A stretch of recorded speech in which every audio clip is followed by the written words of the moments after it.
Então hoje a gente vai falar sobre carga elétrica e eletrização. Primeiro ponto importante é você lembrar da estrutura do átomo. Prótons e nêutrons no núcleo do átomo e na eletrosfera os elétrons.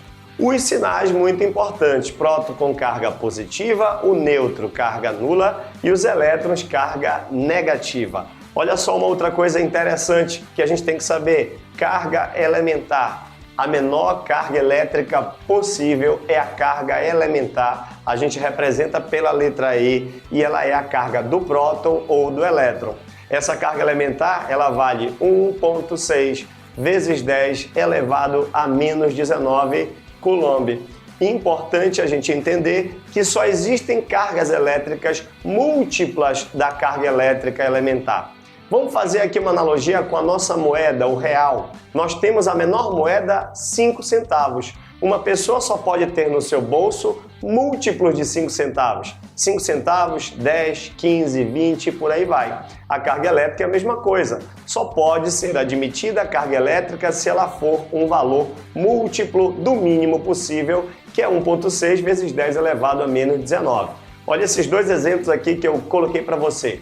Se a carga elétrica de um corpo for 4,8 vezes 10 elevado a menos 19, isso é possível, visto que este número é múltiplo do 1,6 10 elevado a menos 19.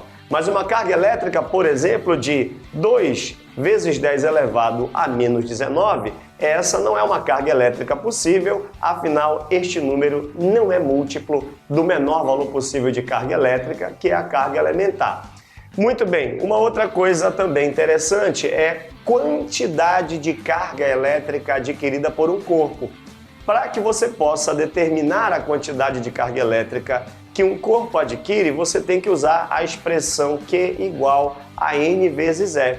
Na realidade, essa fórmula facilmente você conclui que ela surge porque a gente vai ter o corpo adquirindo e você só pode admitir cargas múltiplas da carga elementar, que é o E, 1,6 10 a menos 19.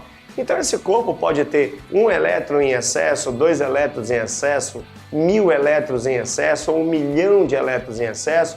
Portanto, esse N é a quantidade de elétrons que pode estar em excesso ou em falta. Então, se um corpo, por exemplo, tem 2 milhões de elétrons em excesso, a quantidade de carga elétrica dele é 2 milhões vezes a carga de um elétron. Isso aqui é a quantidade de carga elétrica.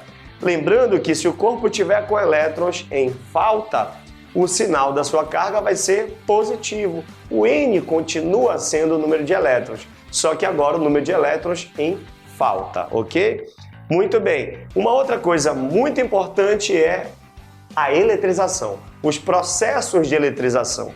Um corpo neutro só pode ficar eletrizado se ele perder ou ganhar elétrons, ou seja, a eletrização só acontece com transferência de elétrons. Aí você tem 3 tipos de eletrização: a eletrização por atrito, a eletrização por contato e a eletrização por indução.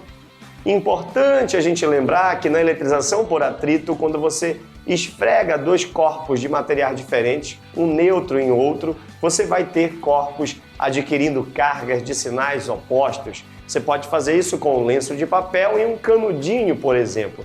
Assim que você termina de esfregar o lenço de papel no canudinho, o canudinho fica eletrizado. Você pode até colocá-lo na parede que ele vai grudar devido à ação da força elétrica entre a parede e ele mesmo. Na eletrização por contato, é a única eletrização que os corpos adquirem cargas de mesmo sinal. E para que você possa ter isso, basta encostar um corpo eletrizado em um corpo neutro. Esse contato faz com que os dois fiquem carregados com cargas de mesmo sinal. E por fim, a eletrização por indução, que é a eletrização que exige um pouquinho mais de cuidado. Mas nesse caso, você vai ter os corpos eletrizados com cargas de sinais opostos, da mesma forma que nós tivemos na eletrização por atrito. Na eletrização por indução, você tem que primeiro aproximar um corpo eletrizado de um neutro. Depois você precisa aterrar esse corpo neutro. Depois você vai ter que fazer na realidade você vai desfazer esse aterramento e, por fim, afastar o corpo eletrizado do nêutron e você vai ter a eletrização por indução.